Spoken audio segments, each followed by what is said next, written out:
Cleo Hogan tonight. How many of you in here already know Cleo? Just curious, yeah.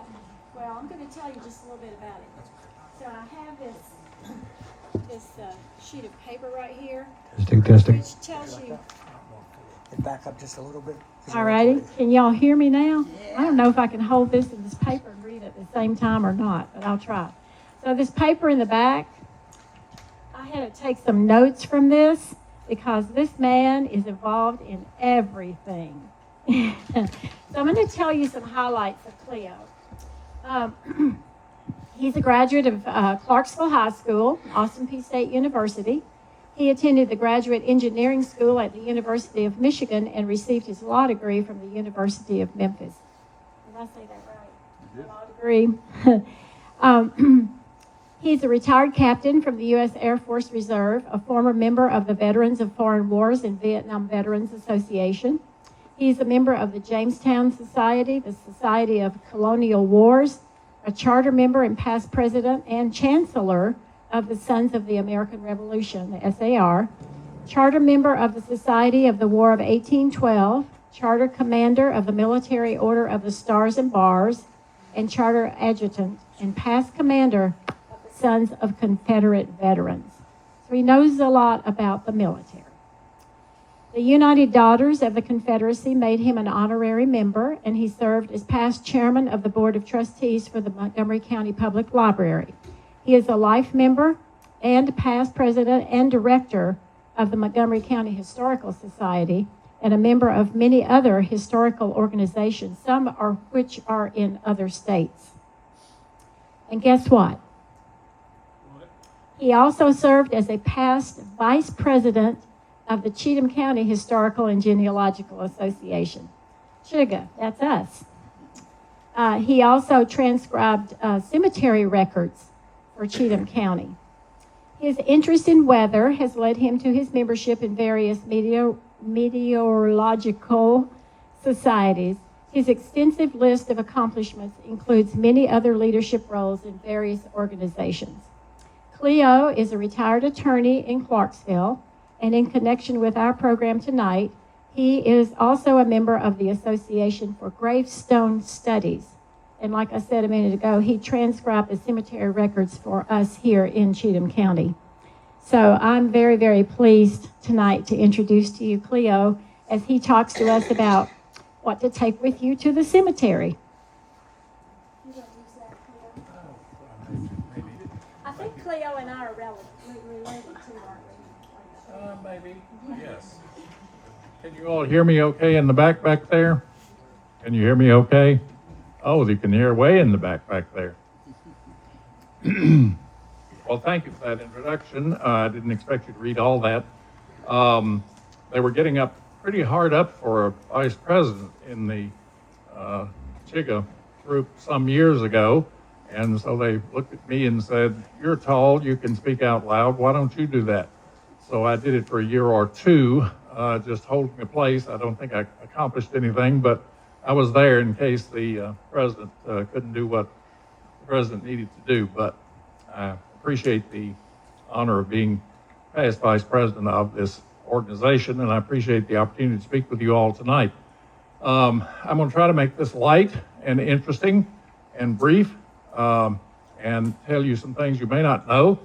But cemetery research and what to take to the graveyard when you go is pretty much common sense.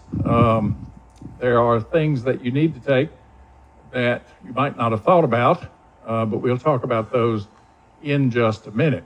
I do want to give you a commercial before I start my talk, and I may give it to you one more time at the end of the talk. I am interested in genealogy, as you may have surmised from what you just heard. I've made some charts over here, four of them, that made 10 copies of each. Bill, my assistant there, is operating the equipment, and he operates the publication of my books. And there are 2 copies there of a book that I'm getting ready to publish that is practically ready to go about the Holt descendants of a Revolutionary War soldier who's buried out at the golf course in Clarksville, right off I-24. One of his daughters married a Binkley. And are any of you all related to Binkleys here in the room? Raise your hand briefly if you're related to the Binkleys. There's 3 or 4 of you who are related to Binkleys. You might find your name in there, but there's several varieties of Binkleys, as you may know. And not all of them are in that book, but some of them are. Another one of the daughters married a Morris. Are any of you related to the Morrises in this county? There was a fellow named Shadrach Morris, for one, and some others that I don't know much about. So I'd be interested in talking with you about those. There's a chart there of those Morrises that I do know about. And then there's the Raccoon Creek out here in Cheatham County that you have. But over in Montgomery County, we have something called Coon Creek. It's not named after the animal. It's named after a guy, William Coon. And who was his wife? Rebecca Holt. And they have a lot of Coon descendants that are related to you all who are Binkley descendants as well. So there's a chart there about them. I don't think there are any living Coons in this part of the world right now. There are in Dixon County, but not, and they're the same people, the same DNA. But that's my commercial about genealogy. I'm interested in the Coons and the Binkleys. And the first chart on the left corner of the front table is a chart of the unknown Binkleys that we can't figure out how they're related, but they all lived within 5 miles of each other. So it's kind of unlikely if they were not related. Binkley ladies, 3 of them. Come to find out, didn't know they were Binkleys. They were married, widows. Come to find out that they are all Binkleys and they're sisters, 3 of them. So that information is there if you're interested in Binkleys and Coons and so forth. Well, let's get back to our subject for the evening. Bill, if you will, can you change the slide? One of the first things you have to know is where to look for a cemetery if you're looking for ancestors, which I'm assuming that you know somebody who does or you're doing it yourself. In the lower right corner there, I don't know if that can be focused or not, that's Montgomery County in 1836. But in the lower right corner is something that says District 9, Gupton's Store. And below that, at the sharp point in the lower right corner, says William Stewart's District, what does that say, District 11, I think? Anybody read that in the lower right corner? I think it's District 11, is William Stewart's. That's the county seat, that's the voting precinct at that time. So those districts were carved off when Cheatham was formed way after 1836, and Gupton's Store, you may know as Henrietta. You've been to Henrietta? Is there anybody who does not know where Henrietta is? Does everybody know where Henrietta is? A Cheatham County feature in the northwest corner. That's Gupton's Store, which was the post office at that time, and the voting precinct in 1836 when the districts were first set up. This map is drawn by Hayden, copied by Hayden Tenpenny. It says it in the lower left corner here. But he didn't know that I had drawn a line diagonally across the map there that runs just north of Gupton's Store that represents US 41A, which was not there in 1836. It didn't get there till about 1936. Next slide. Looking further, here's an 1865 map of much of West Cheatham. The militarily significant part of West Cheatham is there, and naming lots of people. And Bill, I don't know if that can be focused or not. I'm going to have to sit down because I can't stand very long. That's as far as it's going to go. Okay.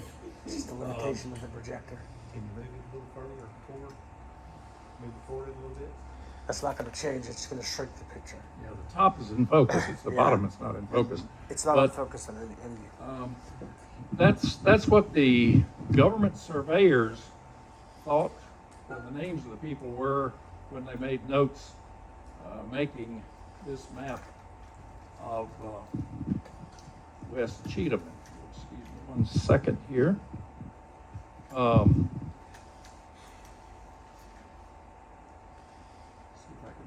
got some of these places for you.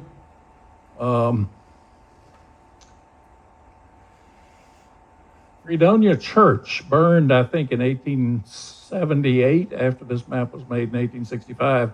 It was right there at Fredonia. There's S. Wilson, which is the big brick house there in the middle of Fredonia. Have you all ever seen that? The brick house in Fredonia? It's a 2-story brick federal on the National Register of Historic Places in the middle of Fredonia, built about 1824. There's Lockney Road, yes. There's Nicholson's around there. Wilson, that's the widow that's Sanford Wilson, who owned it in 1865. He's buried halfway to the Lock B on the Cumberland. He owned 3,000 acres there, which is, I think, more than Abner Gupton owned at Henrietta. Probably the largest landowner in West Cheatham in 1865. This church is the church at Henrietta, the Baptist church at Henrietta, and there's Duke, who ran the store at Henrietta at that time. And some of these other names, they're Half-Pone Creek names. There's that Raccoon Creek we mentioned briefly. Cleo, Yes. that borders our property. Half-Pone does, or Raccoon? Raccoon Creek borders your property. Nice. Are there still raccoons on it? I don't go down there and see. I expect there are raccoons. There are on the McAdoo Creek that I live on, a little bit further north and east up in this area is where I live, but actually right in that area, and it is blank, which tells you what? It was of no military significance when the Army Corps of Engineers, U.S. Army Corps of Engineers made this map. And there are other names that if you look at the map closely, you will see misspellings of several names that were there, families that were there at the time. So if you're looking for families, you want to know where to look. Go ahead, Bill. Was Hinton Road there? Hinton Road. It was there, but not named Hinton. I think Hinton was the name of the landing on the river that it went to. Right. Is And it I- on this map? Pardon? Is Hinton on this map? I don't think you can see it. It's not in focus if it is. It would be, okay. It would be down in here somewhere. That's where Half-Pone runs into the Cumberland. One of these is Gerald Ridge, but I'm not sure which one is Hinton. It may be further down here. But next slide. These are the tools that you will need. Let's see. I suppose we should start with an umbrella in case you're going out this Saturday. I think you will need that umbrella. In fact, it might become a lightning rod from what I'm understanding as a meteorologist about the weather that's coming this weekend. But sometimes you'll need an umbrella, and maybe for sun if it's really, really hot. I have had to use an umbrella a couple of times that I well remember. One was in Cheatham County at Henrietta. There's a lady named Henrietta Christmas Power buried at Henrietta. We think that's who the post office was named for, is Henrietta Christmas Power. Her last name was Christmas, out of North Carolina. She married S.D. Power and is buried on top of a high hill on the road going out of Henrietta to the north. And it rained the day I was up there, and it was so far in the boonies in the forest that I didn't ever want to come back. So I decided to forge ahead with the umbrella. And we had some wind, but not a lot. Next is an orange probe. Those things cost about $65, probably now $95. It's a probe to probe for underground objects, such as pieces of tombstones that you might want to find. I have a different kind of thing. Bill, if you would show them the probe that was custom made for me recently by somebody who heard this talk in Montgomery County, and she had one of these that her husband had made. And hold the shovel in, the bottom end of it there. And now you stick that in the ground and you can find broken pieces of tombstones in the soft dirt. You're wanting to look in soft dirt. And then you can put the probe cover back on it and it becomes a hiking stick. The lady's husband made it. I was expecting her to be here tonight, but she didn't make it. But he made one for her and I admired it so much he made one for me. So I have given that to a younger person who does this kind of work also. That's just the bag that my wife made to, she's a seamstress, to put all this stuff in.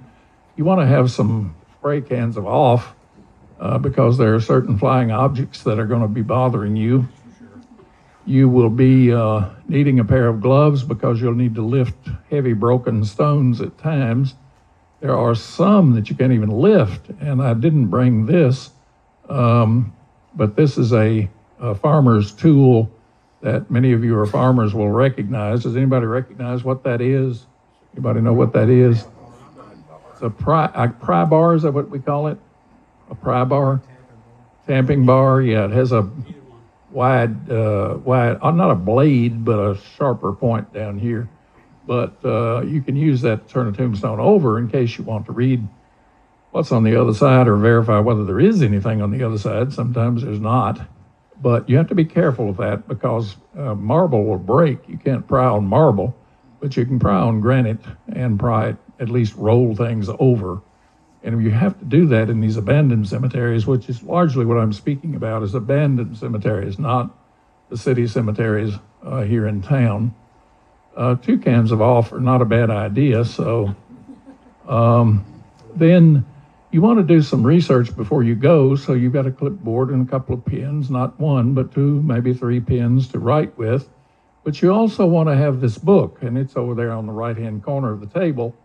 In Cheatham County, that's the book that is the cemetery records of West Cheatham, the part of those 2 districts that we looked at on the map a while ago.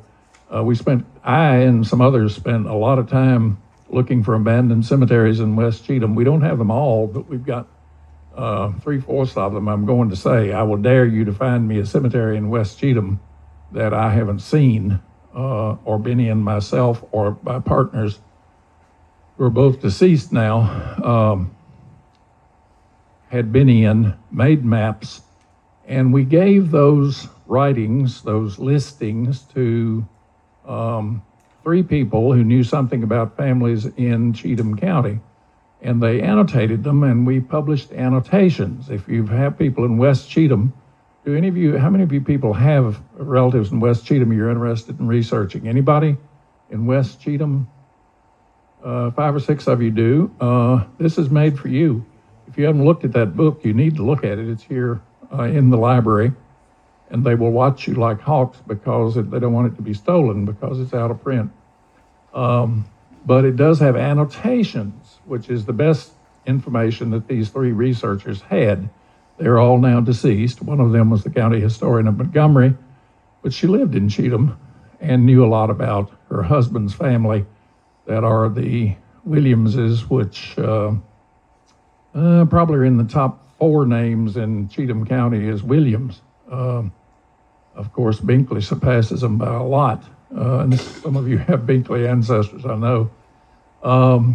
So take the literature and look at it before you go out to the cemetery. There's no reason to look at stuff that you already can know from having looked at the book. So look at that at least. Now, you may want to go there and actually view the stone, because many of us who copy tombstones do not copy the epitaphs that are on them that say things like "sweet mother" or something of that kind, which tells you the person had what?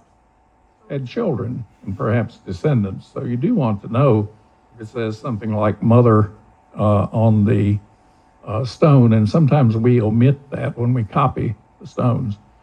Once in a while, you'll need a magnifying glass, so just take one along.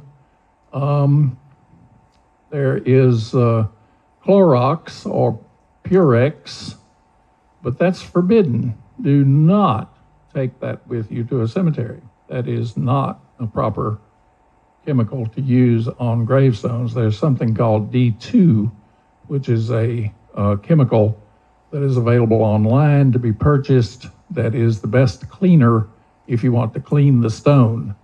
But if you undertake the project of cleaning the stone, then you're going to need to be young, because the time will come again when it will need cleaning again and again and again. So that's a long-term project. Lichen is worst in forested cemeteries.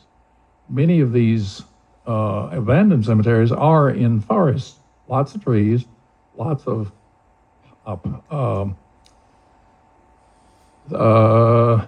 can't think of a better word, but juice falls out of the tree onto the stone. Sap.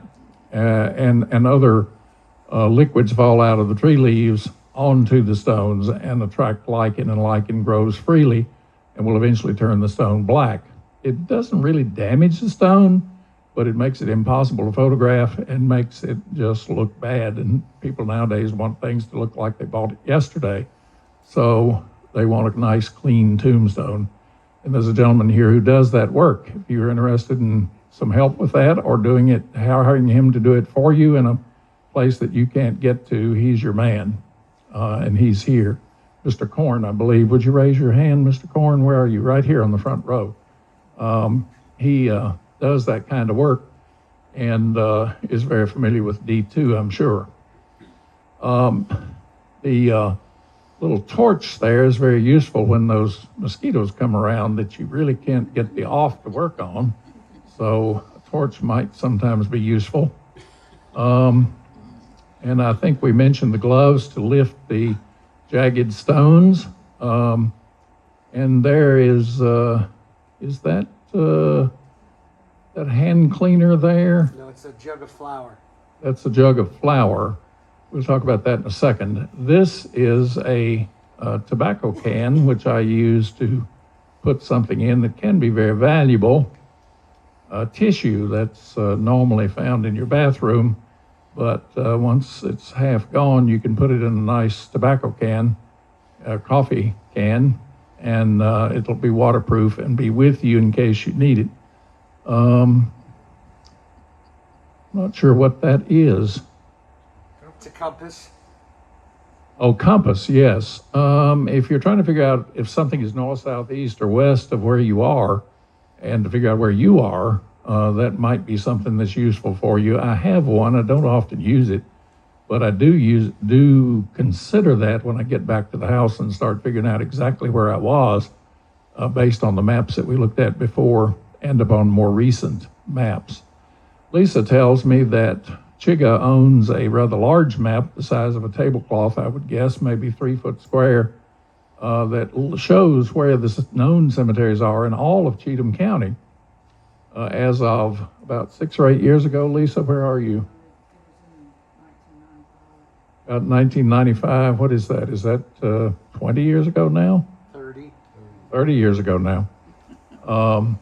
That's the cemeteries that were known at that time, but I'm sure they would welcome help in enlarging that database. We have a similar thing in Montgomery County. I guess there's maybe 4 cans of off in my tool kit that I usually take with me, and that's over there somewhere. Maybe Bill put it underneath. Did you put it underneath? Right there. What's on top? Is that what's right there? Mm-hmm. Yeah. Right there. That's the bag that I carry things in. Oh no, the bag's down here. Okay, the bag is there. Yeah. You need a nice bag to put things in because it's better than a pillowcase. So somebody you know will get you a nice bag to carry around what you need. There's one other bottle I see over there on the table that I don't see in this picture, and that's some hand Skin So Soft, which reportedly repels mosquitoes. Have you all heard that Skin So Soft will repel mosquitoes? And so I keep mentioning that because it is certainly a nuisance when you're out there in the foliage in the early spring and late fall.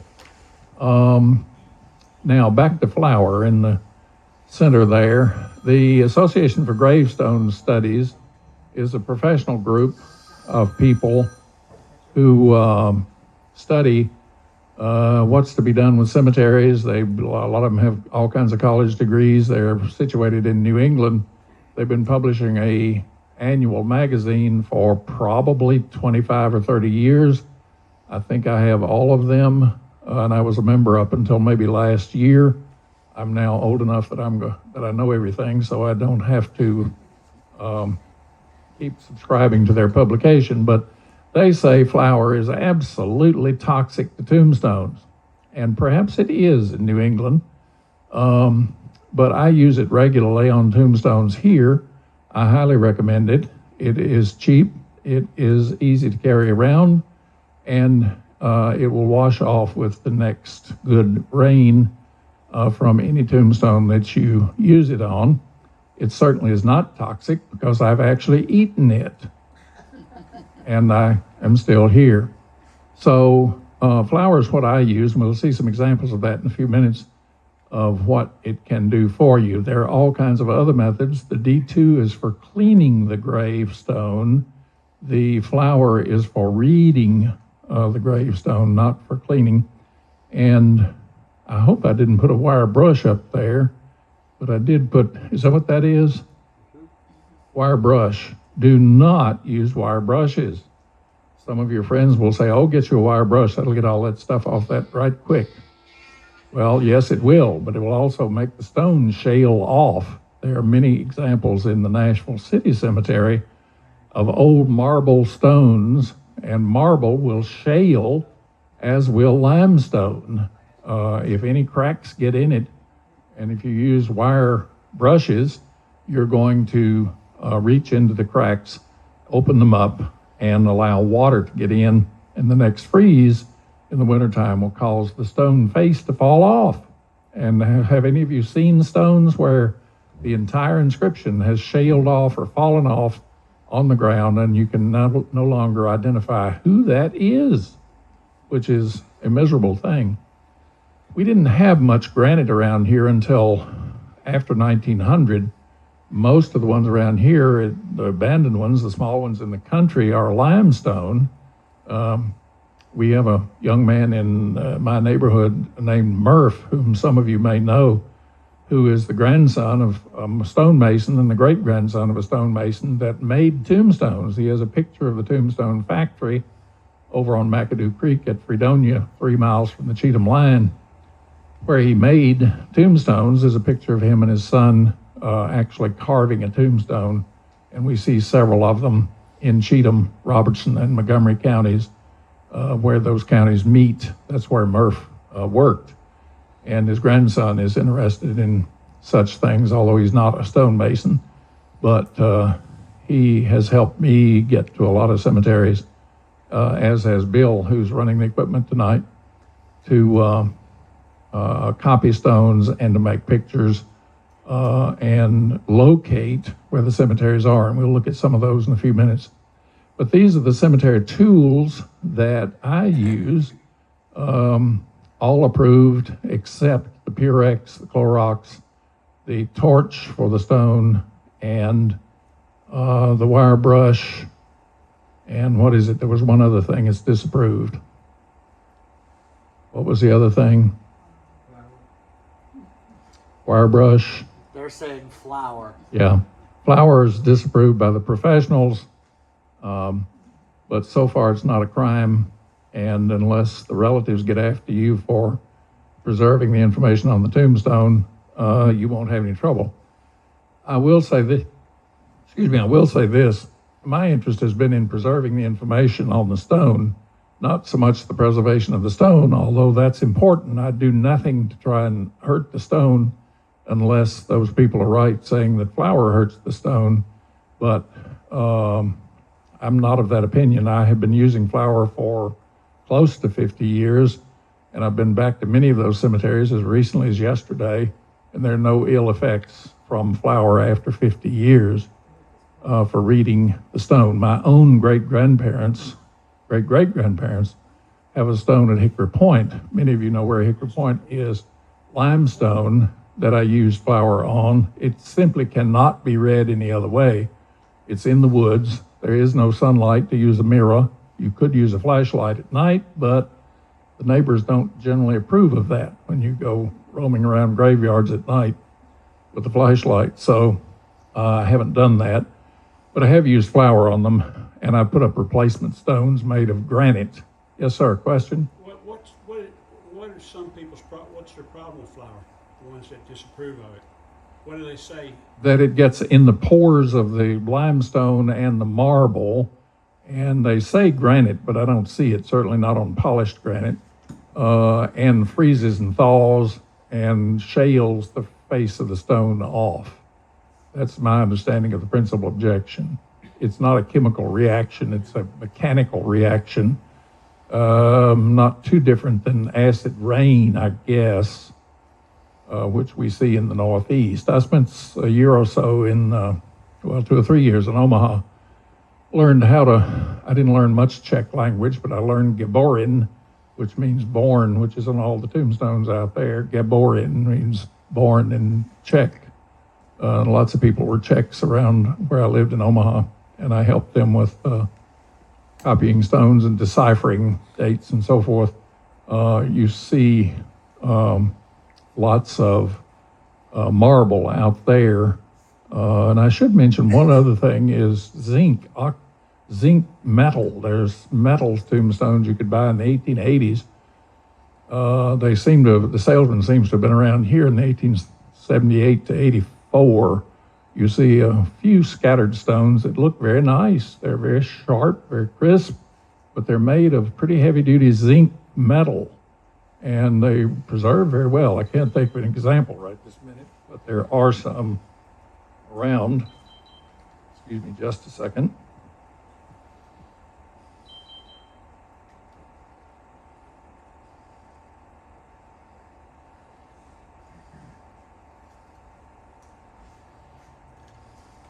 But you might see those metal stones, and there's another use of metal that I do see a lot of in West Cheatham, and that is letters made of apparently the same material, a thin sort of zinc letter that the stone is incised, and the letter is the number and the letters are affixed into the stone. Some people pry them off and collect them, I guess. I don't know what happens to them, but a lot of them have been damaged. But there's already the incision in the stone, so you can tell what the date was. It's just that the metal piece, the metal letter is gone. Have any of you all seen those?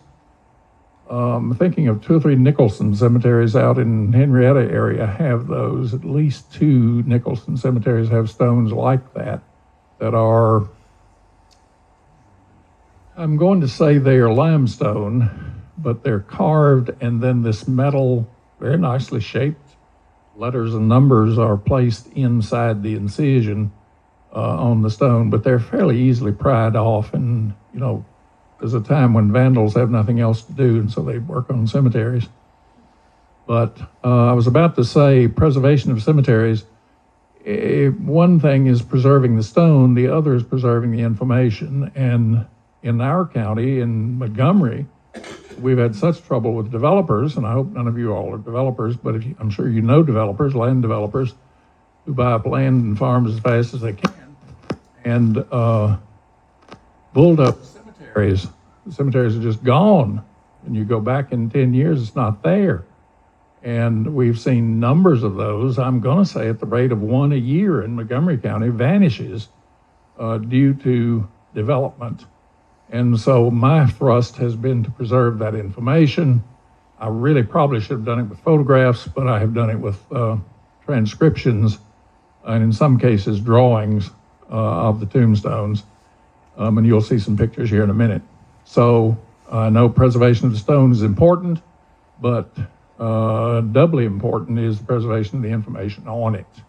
Any other questions concerning the tools to take with you and not take with you to the cemetery? Yes, sir. I don't have a question on the tools, but you're talking about the cemeteries being bulldozed over. Have there been any successful prosecutions of those developers?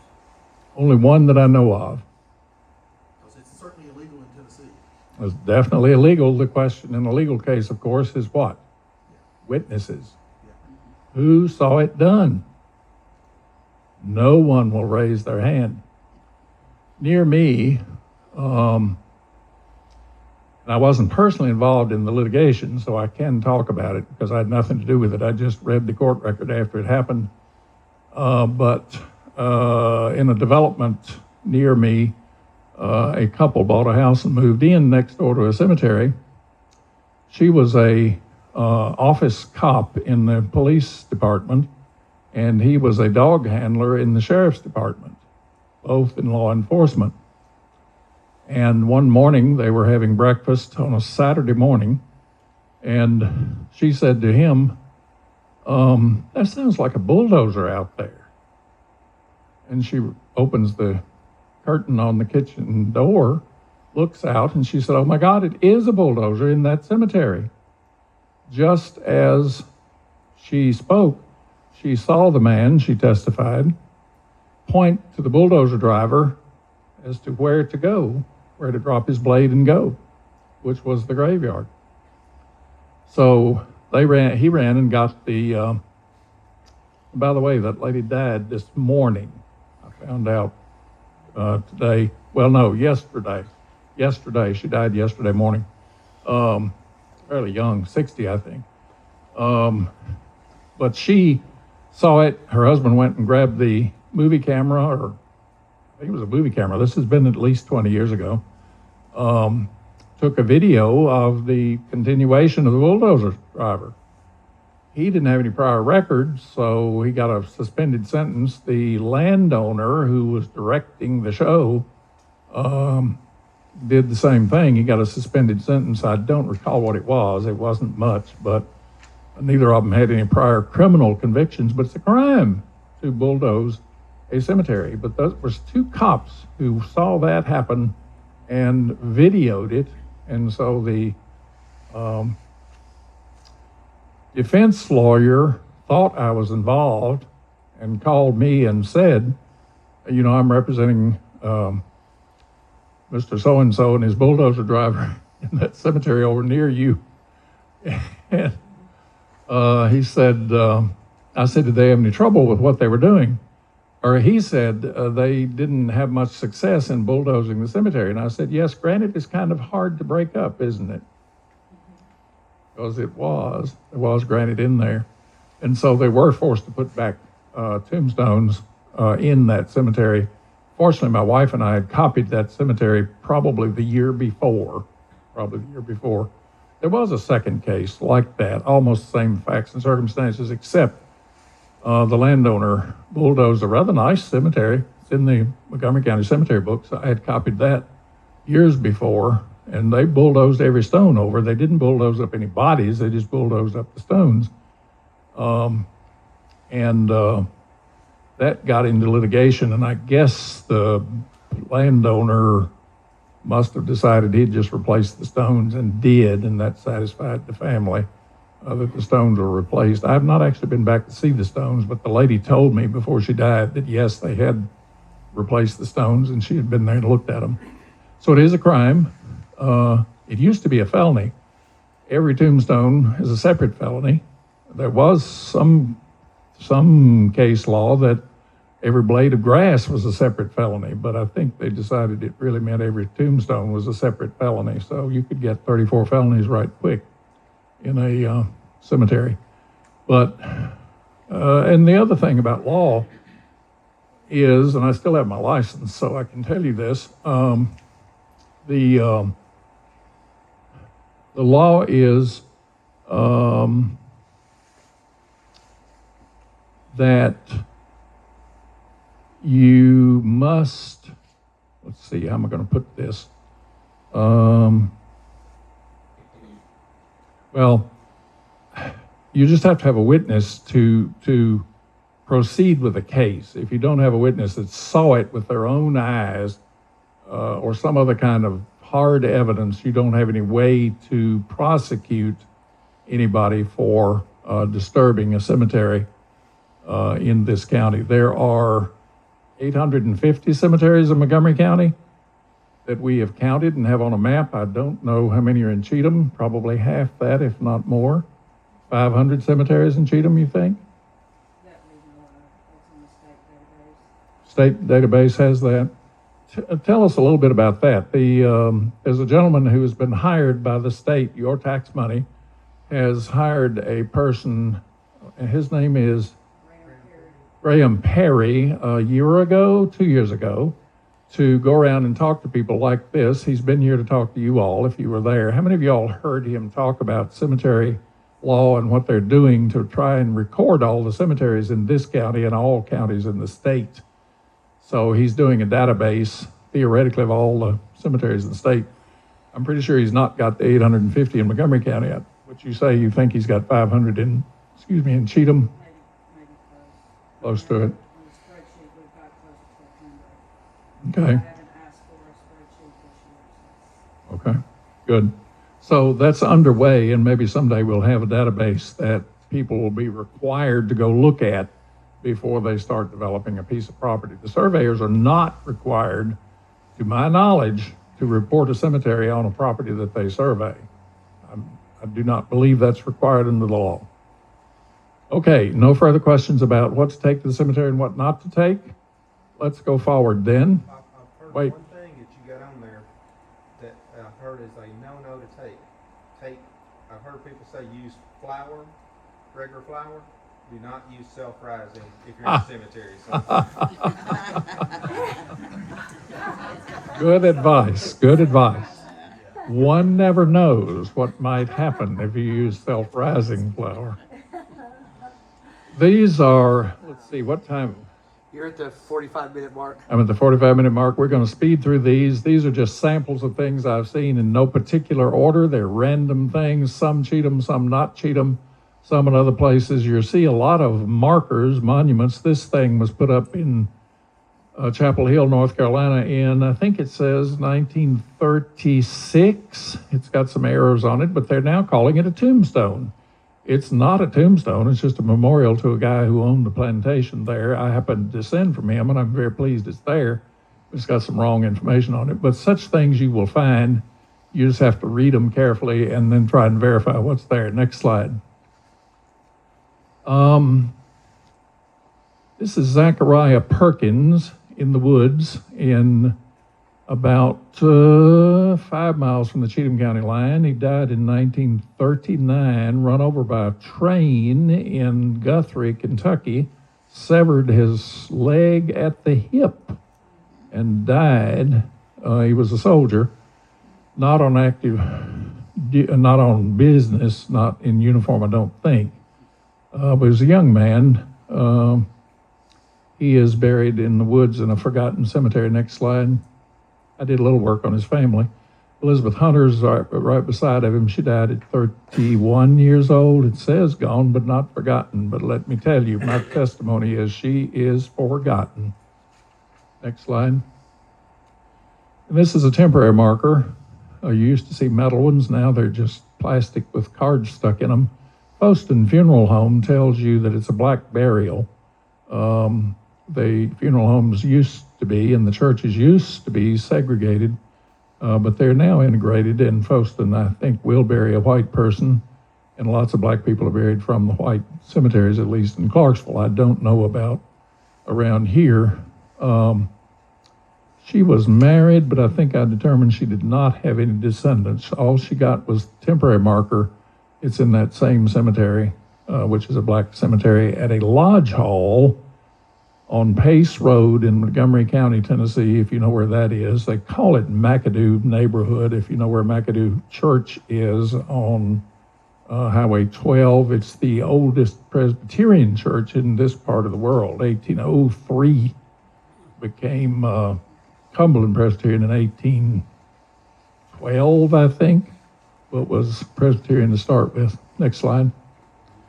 Maury County, Tennessee. Eleanor Johnston has a brand new stone, wife of David Craig. She died born in 1743, died in 31. An ancestor of mine. That's her original stone right there. Completely illegible. I was there before the new stone went up, and when I went back 8 years later, the new stone was there. Some relative put up a stone, and what's on it is accurate.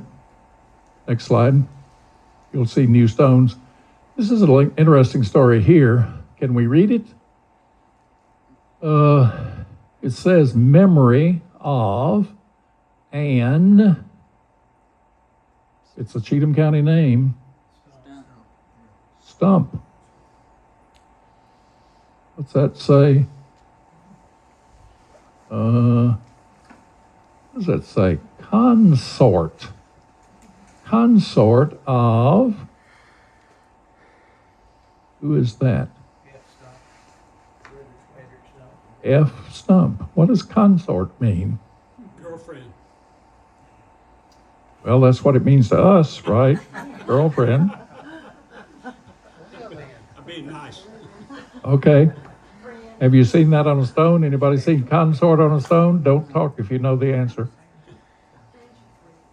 Nobody seen that on a stone? We'll talk more about that in a minute. That's what they call Prince Charles's new wife. Yes. Consort. Yes, but we'll get a little sharper definition here in a minute. There's something else other than consort that you can be. And this gentleman on the front row is about to mention it, I think, so I'm trying to hold him, Hey, I don't know anything about this. trying to hold him back. Well, if you learn one thing tonight, this is the fun one to learn that none of your friends will know. What consort means, and there's another word we'll talk about in about 3 minutes. Consort of F. Stump, Frederick Stump. I can't read that word. Any of you all read it? These are your slides, mister. We'll get there. I see 1804 here, so something happened in 1804, and our labeler, Bill, says it's a wife of Frederick Stump named Ann. See, the bottom's broken off, the top's broken off. This is the bed of somebody's pickup truck. This stone was found under a house in a beach house in Florida some years ago, like 20 years ago.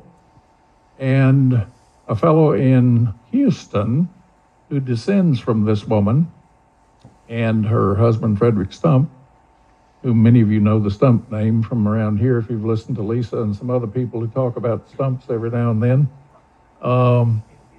I guess that's still Davidson County where he's buried at, maybe Frederick Stump is in Davidson County.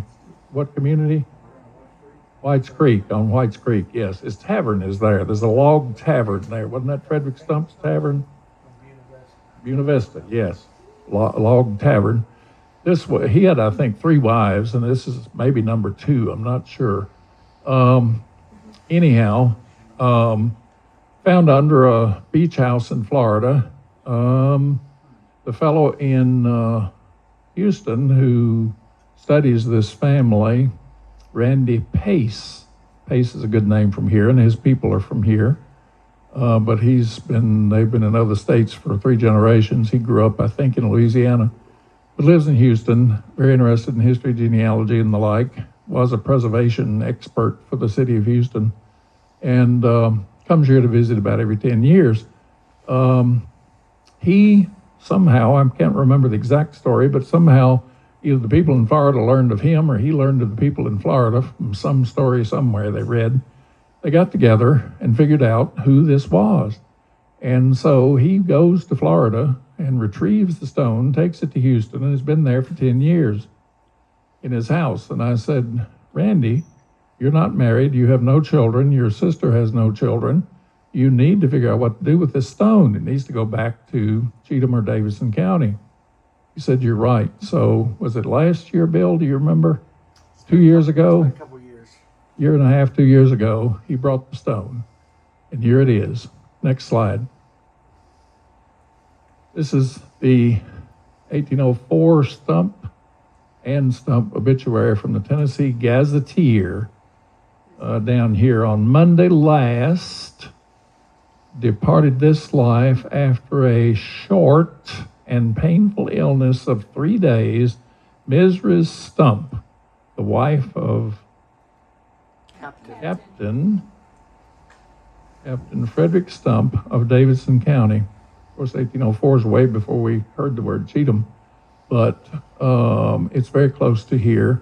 And so the stone was brought here a year and a half ago and installed in a cemetery nearby. The cemetery where she should have been buried and was buried has been destroyed, but she's buried within 3 miles of where they think that she was living and should be buried.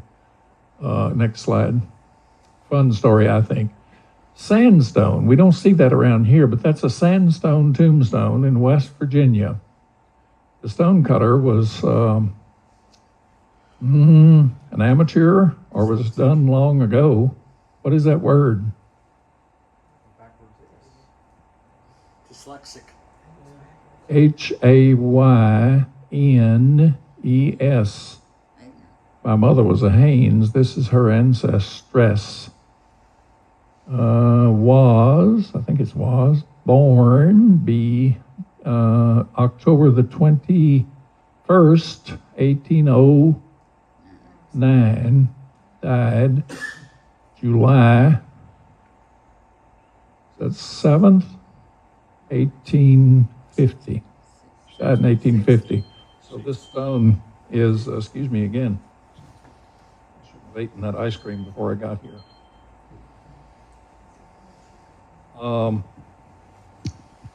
So that's a sandstone stone. There are 3 of them in that cemetery from 1849 to 1850 in West Virginia in the mountains beside an old church that has closed recently, a small Methodist country church, which many of the Methodist country churches are closing up there.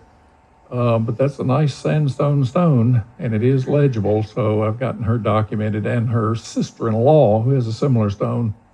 And can't remember who the other one is, but next slide. Stop you real quick. Seeing this, that looks like it'd be very brittle. But you know, we always refer to the field stones that you see a lot in a lot of Limestone. cemeteries, which is something they would literally just find in a field and put out there. Pay real close attention to some of those, because I found a lot of etching and different things on those where people had done similar things on basically a stone that came out of a field somewhere.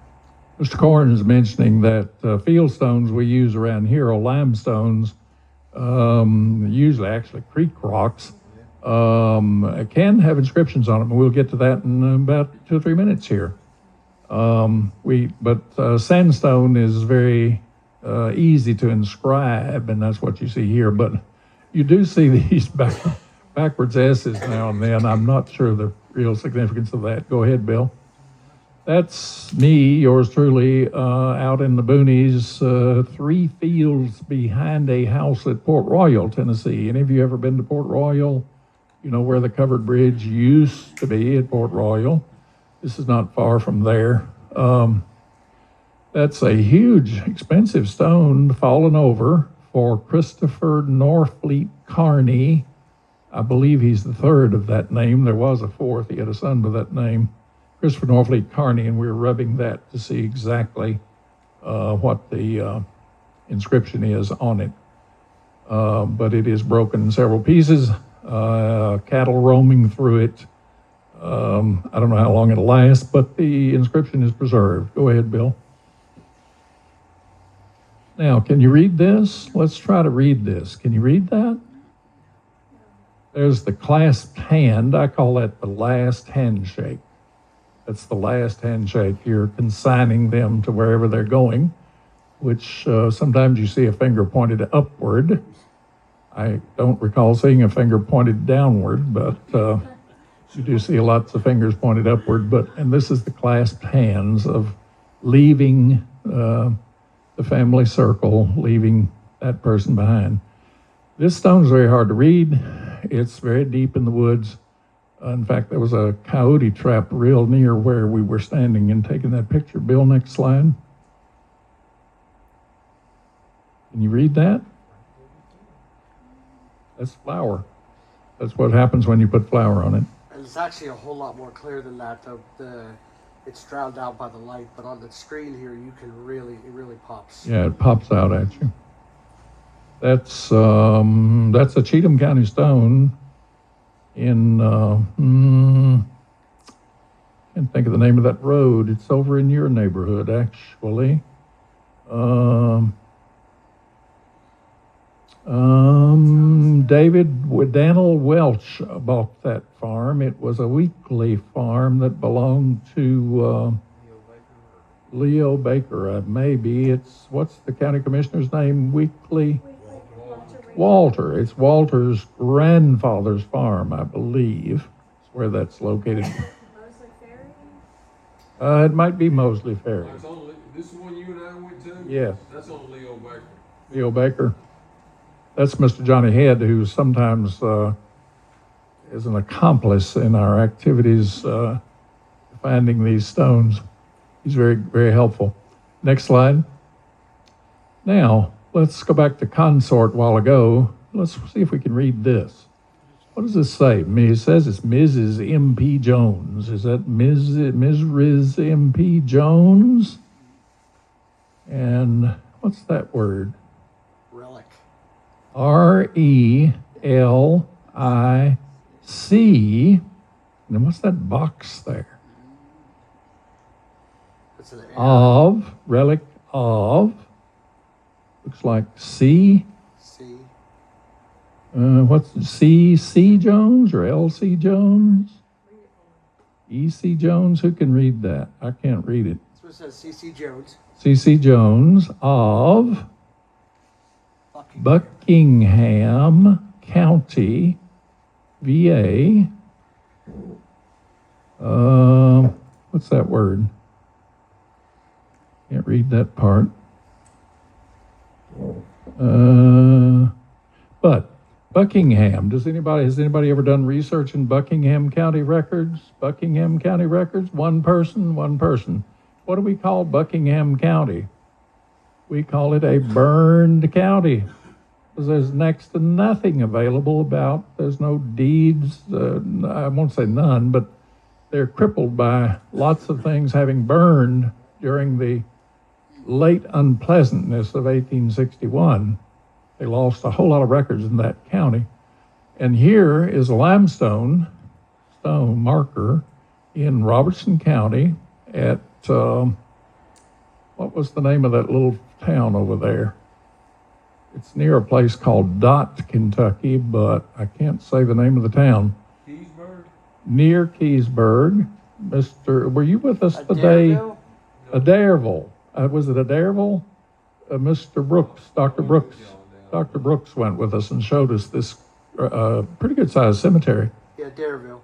Adairsville, Kentucky, which, there's not a barbed wire fence. A lot of our relatives went across the line up there and married and did other things in Kentucky that we aren't aware of unless you go look in the marriage records. But anyway, back to consort and relic, R-E-L-I-C. Well, I'm surmising that is a cut-out piece of stone. A letter was cut off that word. And other places you will see that word relic is R-E-L-I-C-T, as in Tom, relict, the relict. What is the relic? She, Mrs. Jones, is the relict of Mr. Jones, meaning she has left behind, meaning widow, meaning he's dead. So you can then affirm and date his death as prior to her death, because when she dies, she's the relic. Consort, on the other hand, is the opposite. If the person is the consort of someone, it means that person is still living. So if the dead person is the consort, it's the consort of a living person. So consort is the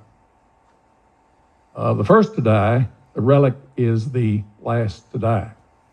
So you can infer his death is before hers. So that's consort and relic.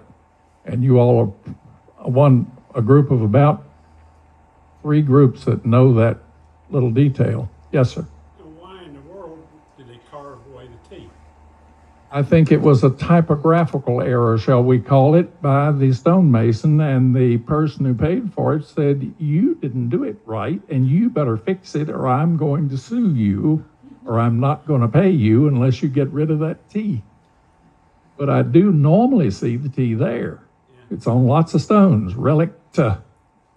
But here, someone said, somebody with authority, or maybe the purse, said, you either take it off or you're not getting paid. Anyway, that's Darrell, Kentucky, and that was, did we figure out the date?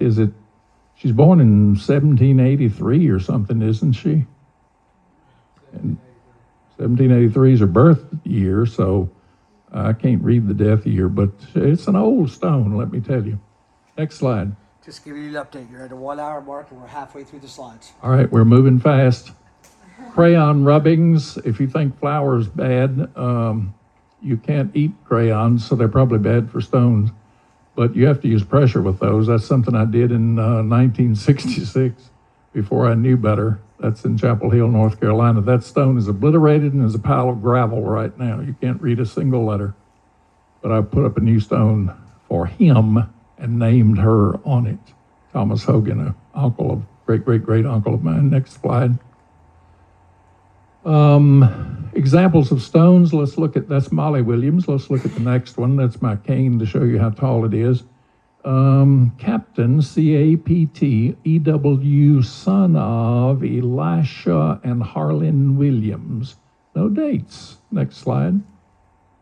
Betty, the first wife of Captain E.W. Williams. No dates. Next slide. Oops, back up. There's the second wife. That other one was the second wife. He married two sisters. I finally figured all this out in Stewart County. And in his will in 1893 or so, he directed his executor to put up 12 tombstones in the family cemetery for his relatives in the Williams family. And the executor couldn't find any dates, so there's the stones. His will has been satisfied. They were Kimball's, K-I-M-B-L-E, which is an old name there and here in Montgomery. They lived at Hickory Point and eventually in Clarksville. There was a Judge Kimball who was their uncle. Next slide. That's one of our enemies right there. That's why we take 3 or 4 cans of off with us. Next slide. 6 cans, he says. Just a funny slide, funny tombstone. The best hunter is right there. You know which the best hunter is. You know the best hunter? You do. Oh, you're the best hunter. Okay, next slide. No, Miss Annie Mae. Miss Annie Mae might have been a good hunter. This is what happened to Revolutionary War soldiers' tombstone in Riverview Cemetery in Clarksville. The lawnmowers got it. Somebody came along with concrete and made a bed and put the pieces in there like a puzzle and tried to make it work, but it looked a lot worse. I took this probably 10 or 15 years ago, and when we got back to it recently, the pieces had gotten scattered again, and so the cemetery was able to get a marker from your tax money at the Veterans Administration for one of 2 or 3 Revolutionary War veterans buried in that cemetery in Clarksville. Revolutionary War veteran. He had descendants, but I haven't traced them. He died in 1808. Was a prominent businessman there in Clarksville. Next slide. Trees are sometimes, cedar trees in particular, are sometimes used as tombstones. You hear fables of that, but this is an example of it. There, you can't see it in the slide, but there's a little rock right there. I think it's a headstone. That's in one of 2 cemeteries. I'm not sure which of the 2. There's too much woods there for that to be the cemetery on the Washington place, wouldn't you say? Unless we're flipped, unless the position from your picture is from the other side looking this way. That's the only thing I can think. Yeah. I can't really tell. There's a couple of cases of that, one in Cheatham and this one in Robertson. If this is in Robertson, this is either in Robertson or Cheatham. Next slide. We think that looks sort of like William and Moses Winter's grave, which Johnny Head sitting here, and maybe the other gentleman is a descendant of Moses Winters. They had markers put up here 3 years ago. Closer to 5 or 6. 5 or 6 years before COVID. Yes. Before COVID, so more than 5 years ago, at that location in Wessington. If any of you have ever been to Wessington, the mansion over in Robertson County, that's where the Winters owned it before the Washingtons did. Next slide. Example of cedar trees being tombstones. That's a stone I put up for a great uncle of mine. at Hickory Point, and it's what you'd want to find when you go to a cemetery. Excuse me, you want to find where they were born. Well, I put it in stone, granite actually, and who the parents were. I put that in stone. I put her maiden name on the stone in granite too. So if you go there long after I'm gone, you will find that out. But he was also an elder at McAdoo Presbyterian Church in their very earliest record book. Next slide.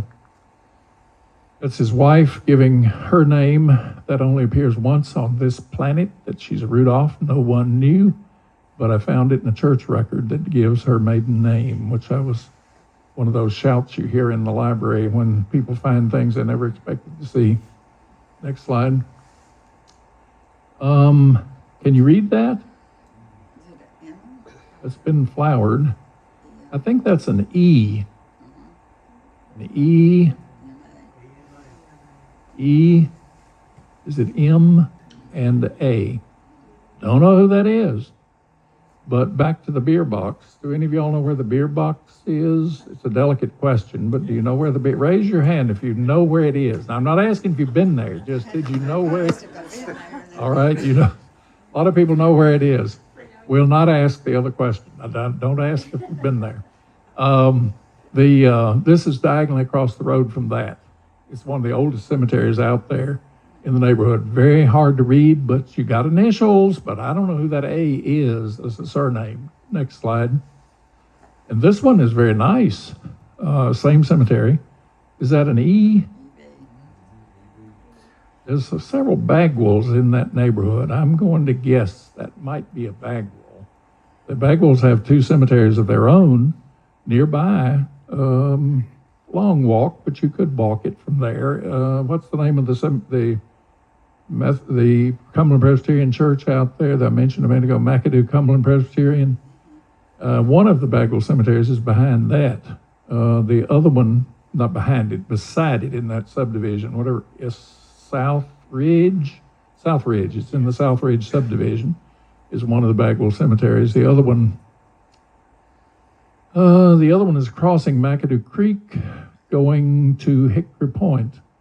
From Hickory Point to Excel. From Hickory Point to Excel, crossing McAdoo Creek on that steep hill is the other Bagwell Cemetery.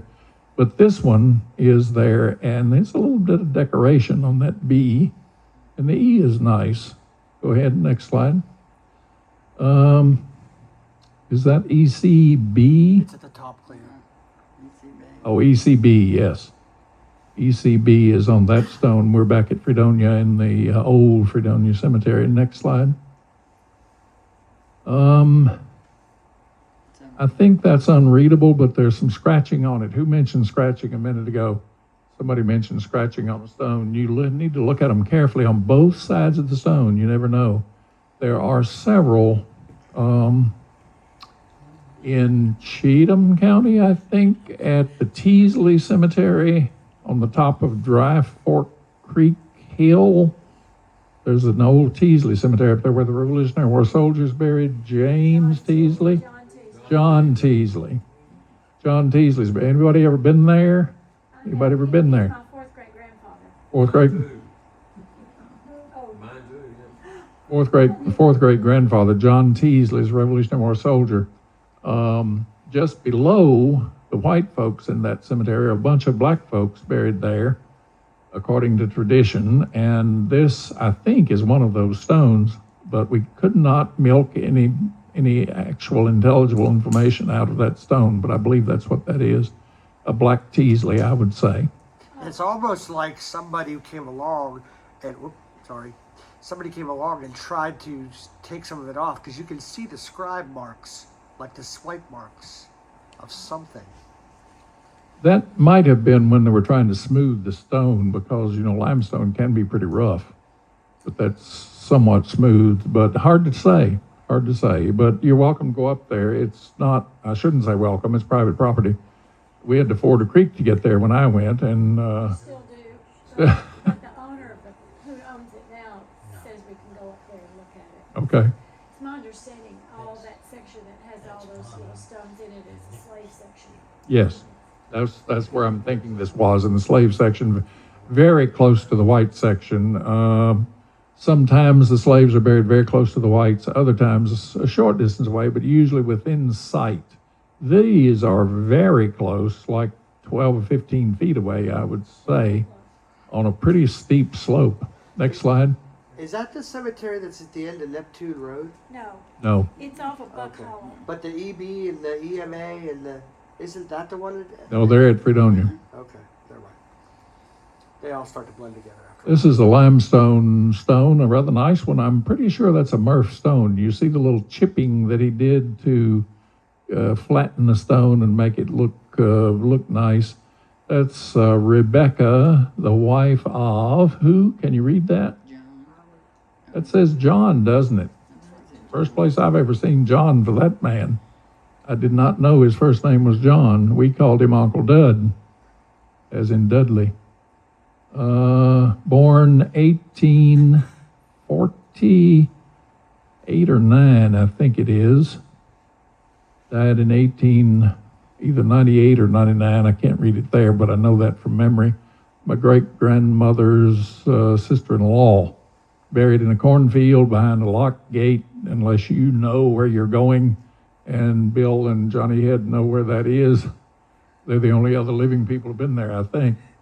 They know where that cemetery is on, almost in Robertson County, on Coon Creek. Next slide. This is just a map of Revolutionary War soldiers in East Montgomery. We did a tour in 2011 of Revolutionary War soldiers in our county, and driving tour, and went around and physically walked in and looked at stones in various places all over East Montgomery. Next slide. And we're done. That's my tombstone. Once you've studied tombstones for 50 years, you decide, you figure out what it is you like about tombstones, and you decide to have it. And so I don't know that my wife or family would create that, but I did it. And somebody got after me saying, if I was your wife, I'd kill you because her name's not on there. Well, it's not, but it's on the right-hand side right there. And my daughter's on the left-hand face of this square stone. My daughter's there. And my wife is here, and the backside is blank. As I explained to her boyfriend, when Prince Charming comes along, there's a space for him. So thank you very much. Do you have questions?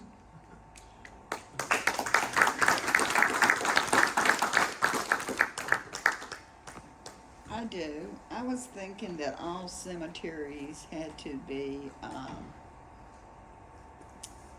you couldn't like landlock it. Anybody could go on a cemetery. That's a great question, and you got a lot of information that you could fill in there. Because You run into mean, that. excuse me, In other words, if there was a cemetery I wanted to go to that was on, say, Miss Hunter's property, I should be able to go there because I was doing research, say, or my family was on there.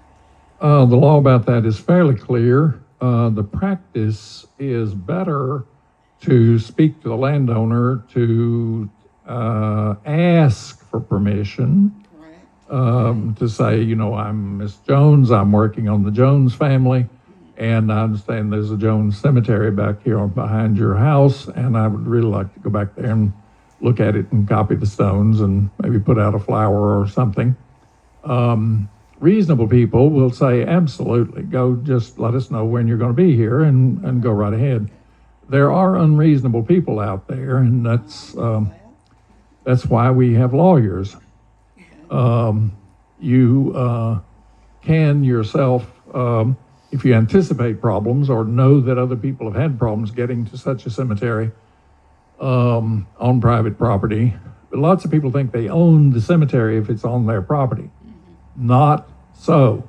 That's what I thought. They do not own it.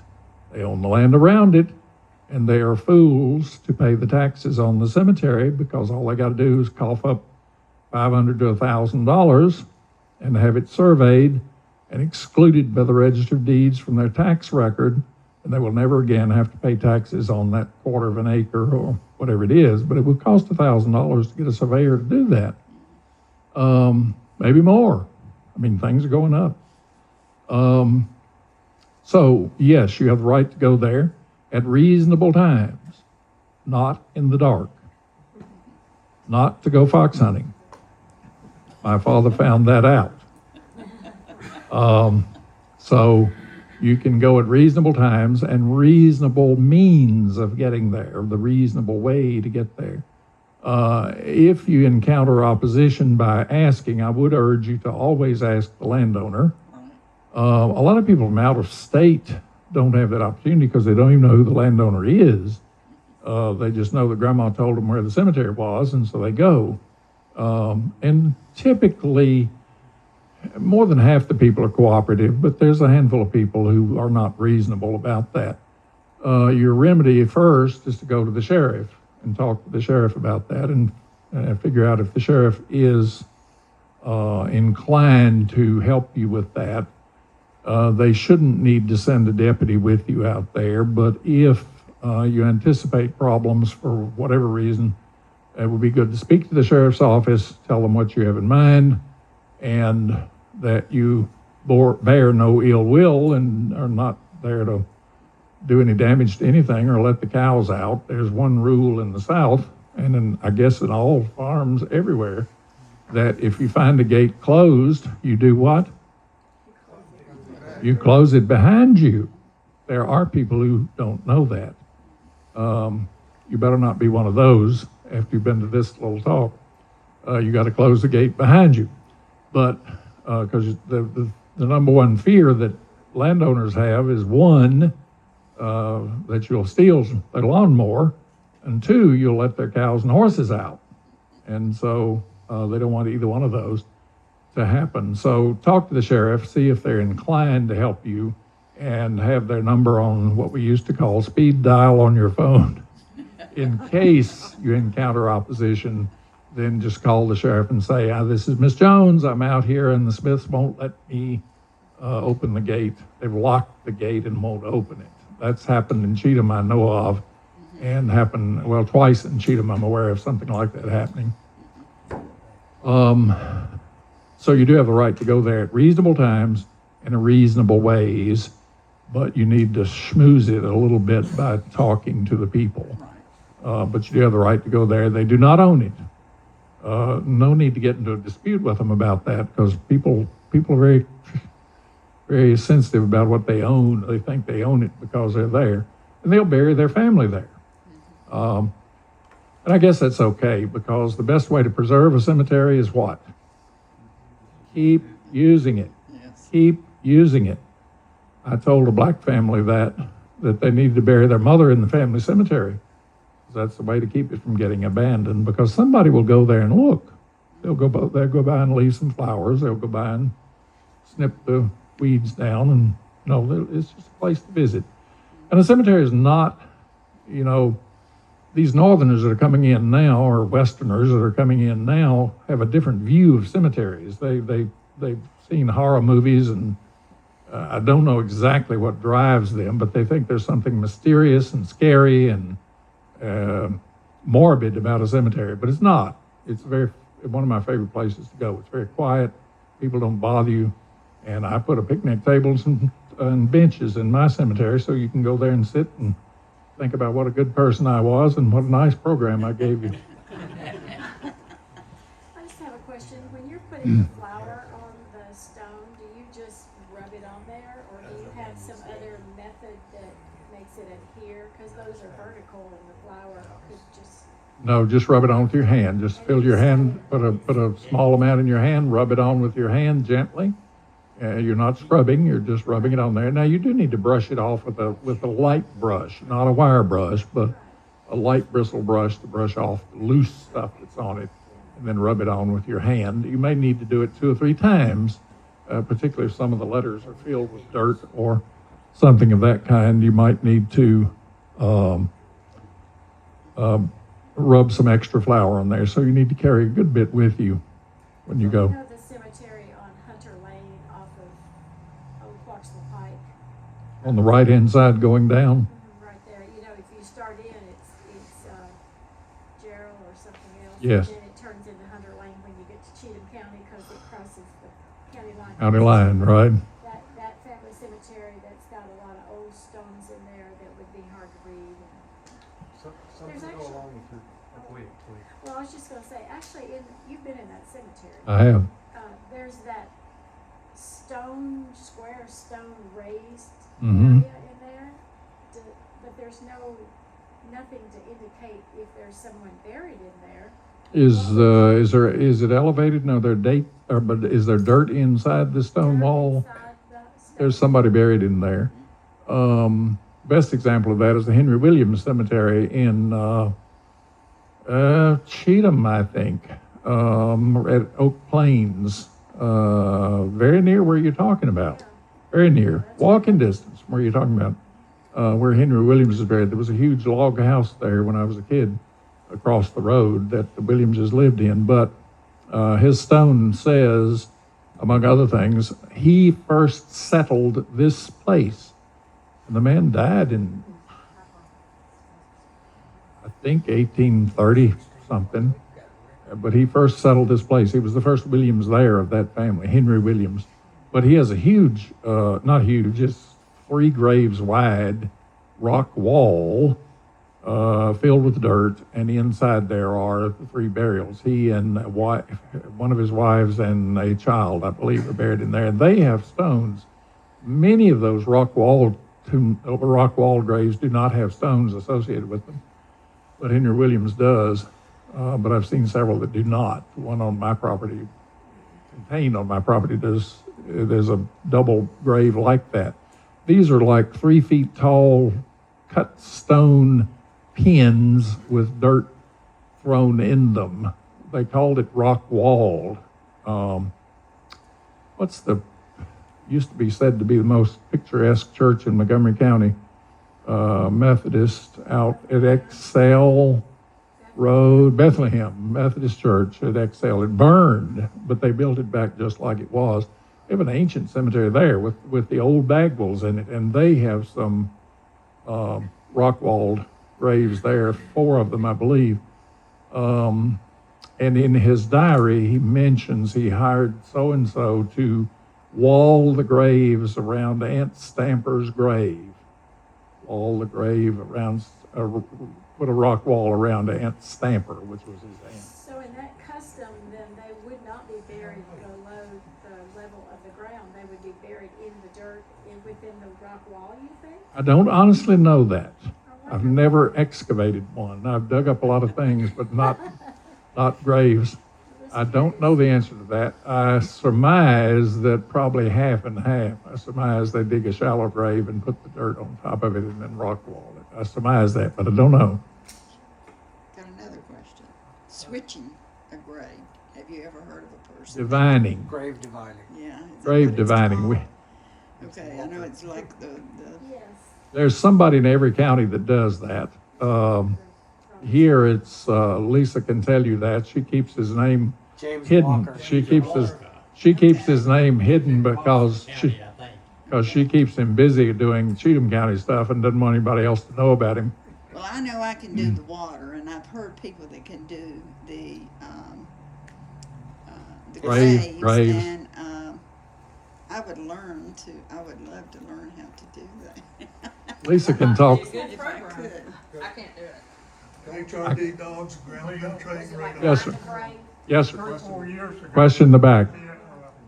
We went to the deeds office and had 345 graves that's located in Cheatham County on the deeds property. And we were still looking for additional cemeteries that's not listed on there.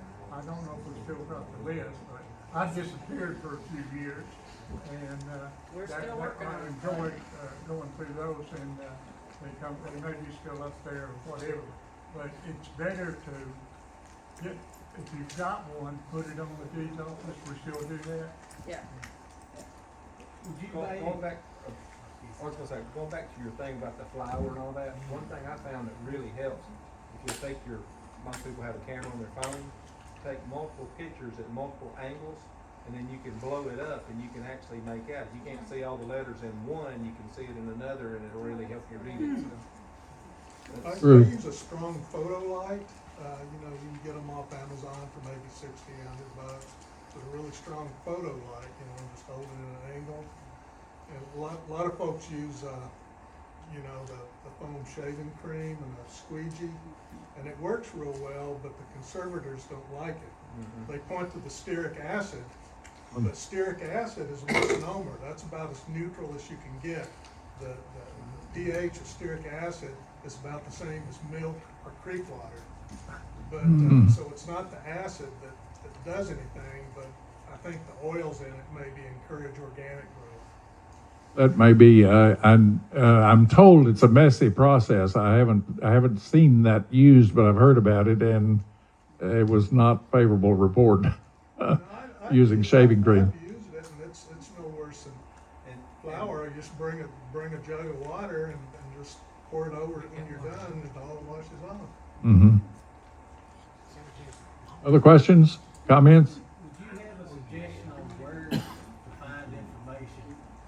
There was a graveyard for a small community where the dam was built on Betsy Lane. We're talking 80, 90 graves in this graveyard. And when the government dug it up and moved the graveyard to build the dam, they didn't do a very good job. They put the small markers, this big square stick up about this high with a brass plate on it, and all they put on was numbers. Out of the 80, there's one name on the whole thing. He's talking about Betsy Town at Lock Cheatham Dam. Lock A, we call it Cheatham Dam. The cemetery was moved about 80 graves, and where were they moved to? They're up on the hill there just above Johnson's Creek. Nearby. Yeah, they moved them a mile. Was it already an established cemetery? So they started a cemetery and put plaques with numbers on them on small Where would stones. you go to find out? There had, out of 80-something stones in the cemetery, there had to be names on these stones. Corps of Engineers probably. Onto their It building, could have they been don't say. transcribed by the WPA back. Yeah, the WPA might have transcribed it in the 30s. Does anybody know that about Betsy Town? Is it on the other side? Is it on the other side? But the Corps of Engineers, they don't have anything They have no record of it. on the record. There's gotta be somebody. Did you check newspaper records to see if there was articles in the newspapers about that at the time? No, I did not. You might do that. There's something called newspapers.com. Have you looked at that? Newspapers.com. Lisa, do you all have newspapers.com available here? Available here at Chigga. They have newspapers.com on the computer. You can search for an amazing amount of stuff about events that occurred in the past. I'm not personally familiar with that cemetery. Come back over here in just a minute. Lisa says she knows something about that. I'm sure. I'm told that they need to pay the rent and the lights on this place when I talk too long, so they're passing around a basket to help collect the light bill. Yes, sir. This isn't for us, this is for here. I was gonna say something, I'm glad you grabbed it because I just left it there. But I did wanna say a couple of things. You know, these Holt books are for sale. If you're a Holt, they're $75 a piece, and there's 10 copies of these charts if any of you guys want these, if you're. Yeah, there's 4 different charts there, 2 of which pertain to Binkley's, and the other is Kuhn and Did I miss anybody? some others. So if you're interested in those, there's 10 copies there. If you need a copy, I'd love for you to take one. The cemetery. Yes, sir. There's one more question here. We're taking the last question. Last question. Last question. Yes, sir. Cemetery between I-24 at Red River, is at the Neville Church. There's 1 or 2 headstones on the left-hand side coming from Sam. You're not talking about Neville's Chapel Black Baptist Church over on the other road. You're talking about the interstate median. There's one right in the interstate median there. Yes, that's transcribed in the Montgomery County Cemetery book. It has We been. gonna stop and pull in behind that guardrail and go down there and read the two. Lots of people have thought that. It is also on Find a Grave online, which I didn't mention, but Find a Grave is online, just like it sounds, findagrave.com. And you can find that cemetery and many others on the internet. Thank you so much. I've enjoyed talking with you.